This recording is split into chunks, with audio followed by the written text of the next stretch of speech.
नमस्कार दोस्तों, आज हम सुनेंगे एक ऐसी कथा जिस कथा से हमें यह पता लगता है कि हर कर्म की एक सज़ा होती है जो इंसान को भुगतनी ही पड़ती है। भोज के लिए एक व्यक्ति ने एक बार एक बकरे की बलि चढ़ाने की तैयारी आरंभ की। उसके बेटे बकरे को नदी में स्नान कराने ले गए। नहाने के समय बकरा एकाएक बड़ी जोर से हंसने लगा, फिर तत्काल दुख के आंसू बहाने लगा।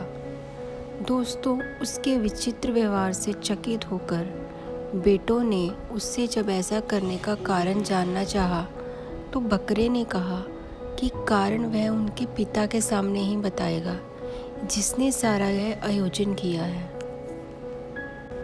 दोस्तों, व्यक्ति के सामने बकरे ने यह बतलाया कि उसने भी एक बार एक बकरे की बलि चढ़ाई थी जिसकी सजा वह आज तक पा रहा है। तब से 499 जन्मों में उसका गला काटा जा चुका है और अब उसका गला कटने की यह अंतिम बारी है। इस बार उसे इस बुरे कर्म का अंतिम दंड भुगतना था, इसलिए वह प्रसन्न होकर हंस रहा था, किंतु वह दुखी होकर इसलिए रोया था कि अगली बार से तुम्हारे भी सिर 500 बार काटे जाएंगे।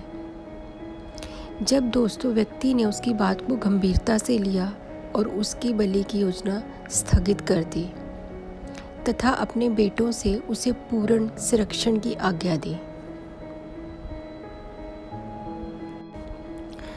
दोस्तों, आगे बकरे ने व्यक्ति से कहा कि ऐसा संभव नहीं है क्योंकि कोई भी संरक्षण उसके कर्मों के पाप को नष्ट नहीं कर सकता।